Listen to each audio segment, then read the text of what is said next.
un ejemplo bíblico de una persona que llegó a amar a Dios con todo el corazón, que llegó a considerar, a comprender lo que significaba su vida de pecado y que tomó la decisión de ofrendar su vida por completo al Señor, dado a lo que Él había hecho. Estos son los 3 puntos que hemos visto en la primera parte del tema. Y quiero invitarles a que abran conmigo la Biblia, el libro de Lucas, el capítulo 7 y el versículo 36 inicialmente. Y vamos a analizar aquí la historia de María Magdalena, que derramó el vaso de alabastro en los pies de Cristo. Esa es una historia que nos presenta, por contraste, a una persona que amó al Señor con todo el corazón y a una persona que, aunque tenía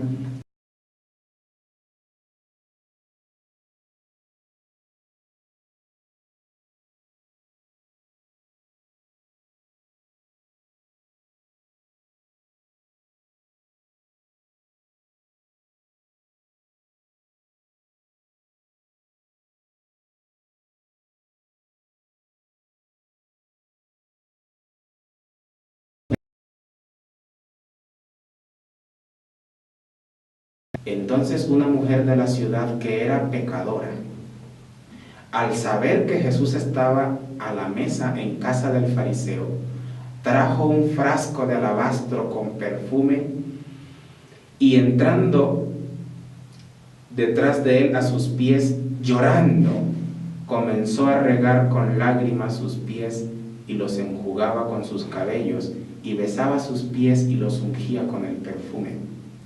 Cuando vio esto el fariseo que le había convidado, dijo para sí: si fuera profeta, conocería quién y qué clase de mujer es la que le toca, que es pecadora. Entonces, respondiendo, Jesús le dijo: Simón, una cosa tengo que decirte. Y él le dijo: di, maestro. Ahora yo quiero que usted se transporte a esa escena y contemple allí a la mujer que está derramando el vaso de perfume a los pies de Cristo. Ella está llorando, está haciendo un acto que en realidad era simbólico y conmemorativo. Y la persona que lo invitó, que Lucas nada más nos dice que era un fariseo, y también nos dice su nombre, se llamaba Simón. Simón decía: si este hombre fuera profeta, no dejaría que ella le toque. Así que Simón, por supuesto, no tenía a Jesús como Salvador. Y ahora inclusive estaba dudando que fuera profeta. Pero vamos a leer la misma historia en el libro de Mateo, en el capítulo 26, porque Mateo 26 añade un detalle más que Lucas no nos menciona. En cuanto a Simón, el anfitrión, dice el verso 6, Mateo 26 y el versículo 6 dice: y estando Jesús en Betania, en casa de Simón el leproso. Ok, Lucas no nos había mencionado el hecho de que él era leproso. Y sabe, en realidad Jesús había sanado a ese hombre de una enfermedad mortal como lo era la lepra. Y ese hombre, que en vez de estar agradecido con el maestro, en vez de darlo todo por él, sencillamente estaba dudando de que Jesús inclusive fuera profeta. Así que tenemos a 2 personajes en esta historia con 2 motivaciones muy distintas. Una, que había sido pecadora, y cuando la Biblia dice que era pecadora, ustedes recuerdan el momento en que Jesús se conoció con esa mujer. La habían traído para apedrearla. La habían tomado en pleno adulterio. Y según la ley del país, lo único que merecía era piedra. Y ahí donde los hombres no veían ninguna posibilidad, ninguna esperanza, en esa misma mujer pecadora, Jesús vio lo que ella podría llegar a ser por su gracia. Y Él le dijo, ni yo te condeno, vete y no peques más. Además de eso, las Escrituras también nos dan otros detalles en cuanto a la vida de esa mujer, porque dice que Jesús sacó de ella 7 demonios. 7 veces escuchó ella a Jesús clamando a su Padre por su liberación. Ella comprendía el llanto que ella tenía. Nos da a entender lo que ella comprendía de sí misma y cuánto admiraba la bondad de Dios que pudo perdonarla. Por eso para ella el perfume, que era costoso en sí mismo, pero para ella no era un sacrificio demasiado grande, porque lo que Jesús había hecho por ella era mucho más grande. Ahora vamos a seguir leyendo porque el Evangelio según San Juan nos da otros detalles más en cuanto a la misma historia. En el capítulo 12 de San Juan se relata la misma historia y vamos a leer desde el versículo 3 hasta el verso 6. San Juan 12, versículo 3 y hasta el versículo 6. Entonces María tomó una libra de perfume de nardo puro de mucho precio y ungió los pies de Jesús y los enjugó con sus cabellos, y la casa se llenó del olor del perfume. Y dijo uno de sus discípulos, Judas Iscariote, ahora escuchen bien, hijo de Simón. Así que usted comprenderá que de tal palo, tal astilla. Judas, hijo de ese mismo Simón, dijo, ¿por qué no se vendió este perfume por 300 denarios y dado a los pobres? Pero la Escritura dice, no dijo esto porque cuidara de los pobres, sino porque era ladrón y teniendo la bolsa sustraía de lo que se echaba en ella. Ahora, el detalle que nos da Juan es que Judas era hijo de ese Simón y que al igual que su padre, Judas, en vez de pensar en la gloria de Dios, en vez de admirar el amor de Dios que perdonaba al pecador, y en vez de entregar su vida 100% al Señor, tenía un pecado acariciado, era ladrón, y el mismo pecado de avaricia fue lo que ocasionó la pérdida de su vida eterna. Ahora, volvamos al libro de Lucas en el capítulo 7 y vamos a continuar leyendo la historia, pero desde el libro de Lucas, porque es muy importante los detalles que nos da la conversación de Jesús con el dueño de casa. Dice en el versículo 41, está hablando Jesús ahora con el dueño de casa y le dice, un acreedor tenía 2 deudores. El uno debía 500 denarios y el otro 50, y no teniendo ellos cómo pagar, perdonó a ambos. Di pues, ¿cuál de ellos le amará más? Respondiendo Simón, dijo, pienso que aquel a quien perdonó más. Y él le dijo, rectamente has juzgado. Y vuelto a la mujer, dijo a Simón, ¿ves a esta mujer? Entré en tu casa y no me diste agua para mis pies, mas ésta ha regado mis pies con lágrimas y los ha enjugado con sus cabellos. No me diste beso, mas ésta desde que entré no ha cesado de besar mis pies. No ungiste mi cabeza con aceite, mas ésta ha ungido con perfume mis pies. Por lo cual te digo que sus muchos pecados le son perdonados porque amó mucho, mas aquel a quien se le perdona poco, poco ama. Y a ella le dijo, tus pecados te son perdonados. Ahora, muy interesante la parábola que Jesús contó para él. Y él cayó en la misma trampa. Jesús le dijo, un hombre tenía dos deudores. Uno debía mucho dinero y el otro debía poco, pero ninguno de los dos tenía para pagar. Y el acreedor perdonó a ambos. ¿Cuál de ellos le ama más? Y él dijo, bueno, yo pienso que el que le perdonó más. Yo digo, es correcto. Y luego hace la aplicación a la experiencia de ese momento. Le dice, mira, yo entré a tu casa y tú no has hecho nada por mí. Ahora, ¿por qué creen usted que Simón no había hecho nada por Jesús? Jesús enumera, entré, no me diste beso, no ungiste mi cabeza, no lavaste mis pies, no has hecho nada por mí.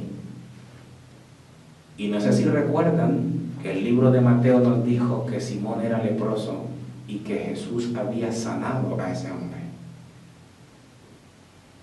Pero él no tenía a Jesús en la misma consideración que María, a pesar que el Señor lo había libertado de un problema físico, de una enfermedad mucho peor, y que era en realidad un símbolo del pecado. Y él, la razón por la que invitó a Jesús fue para devolverle el favor. Dios me sanó de la lepra, yo le invito a una cena y quedamos en paz. Ya no le debo más nada. Y pensó que de esa manera era que él podía retribuir el agradecimiento al Señor. María tenía un concepto muy distinto. Y ella sabía que ni con el alabastro, ni con su sacrificio personal, ni con toda una vida de servicio ella podría pagar lo que el Hijo de Dios había hecho por ella. Y el espíritu de profecía dice que María Magdalena, a partir de ese momento, se convirtió en la más ferviente discípula de Jesús. Fue María la que derramó el perfume en los pies de Cristo. Fue María la que dice las Escrituras que lo seguía y le servía por donde iba el Maestro. Fue María la última en irse de la cruz el día de la resurrección, del sacrificio. Fue María la primera que estuvo en la tumba el domingo de la resurrección. Y fue María la primera en proclamar al Salvador resucitado. María, esa que había derramado el perfume, esa que la habían tenido como pecadora, había llegado a amar a Dios con todo el corazón y ofrendado su vida para el Señor, y tampoco había vestigios de orgullo en su vida, porque ella tenía una comprensión plena de lo que significa el pecado. El espíritu de profecía recomienda que nosotros debemos estudiar la vida de Cristo, especialmente las últimas escenas de su vida, por lo menos 1 hora cada día. Sin duda usted se preguntará, ¿por qué debo estudiar la vida de Jesús, especialmente las últimas escenas de su vida, 1 hora por día? Porque esa es la clave para amar a Dios con todo el corazón. Nosotros le amamos a Él porque Él nos amó primero. Quiero compartir con usted una cita del Deseo de todas las gentes, que habla de las escenas finales de la vida de Cristo y la decisión que Él tomó para salvarnos a usted y a mí. ¿Cuánto le costó a Dios salvarnos de nuestros pecados? Para que usted y yo nos demos cuenta qué es el pecado que exigió semejante sacrificio. Estoy leyendo de la experiencia vivida en Getsemaní. Lo describe el Deseado de toda la gente en la página 600.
celestiales donde todo es pureza, felicidad y gloria, para salvar a la oveja perdida, al mundo que cayó por la transgresión y no se apartará de su misión, hará propiciación por la raza que quiso pecar. Luego la inspiración sigue describiendo los sucesos de ese día y cómo la turba enloquecida ató a Jesús, cómo se violaron todos sus derechos esa noche, cómo fue maltratado, herido, así como lo describe la revelación, como lo describe la Biblia. Fue azotado, fue escupido, finalmente fue colgado en la cruz, pagando lo que usted y yo debíamos. ¿Se da cuenta lo que es el pecado? ¿Se da cuenta qué es el pecado a los ojos de Dios? ¿Se da cuenta qué es lo que somos nosotros por naturaleza? Y cada vez que usted dedique un pensamiento para contemplar la cruz de Cristo, usted se dará cuenta cómo Dios mira el pecado y no hay nada de qué orgullecernos. Pero por otro lado también podrá admirar el amor de Dios, que será el estudio de los redimidos por la eternidad, lo que impulsó a Dios a hacer semejante sacrificio. Pero por otro lado también tomará la decisión de que si Dios dio su vida por usted, si Dios estuvo dispuesto a sacrificarlo todo por usted, entonces también podremos servirlo, obedecerle y vivir nuestra vida para Él.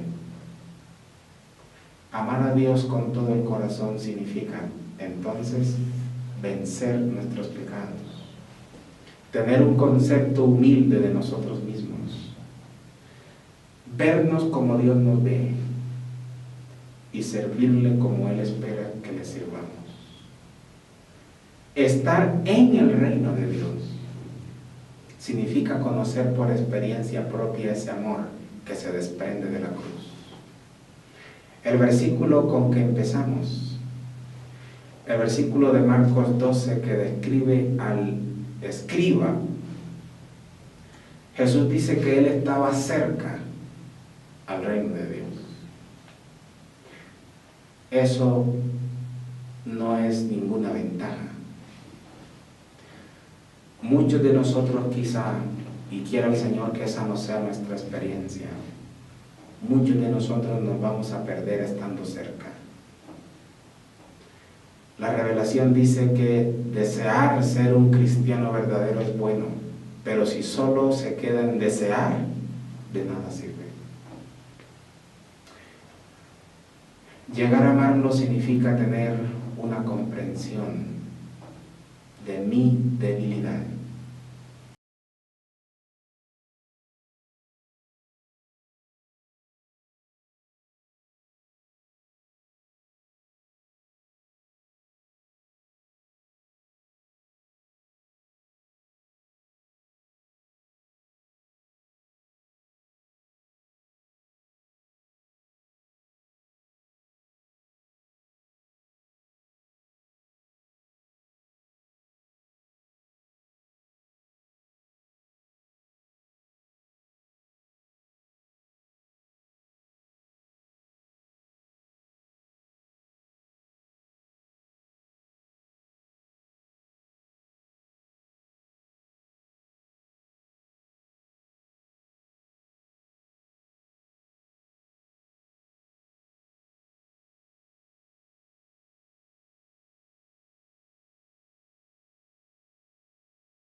en su actitud cotidiana, en la forma de usted vivir o de tratar a los semejantes, su honestidad en su estilo de vida, la limpieza de corazón, es lo que nos da la evidencia si nosotros hemos llegado al reino de Dios, si nosotros hemos llegado a tener la experiencia de amarle con todo nuestro corazón y si ese amor también se transmite a nuestro prójimo.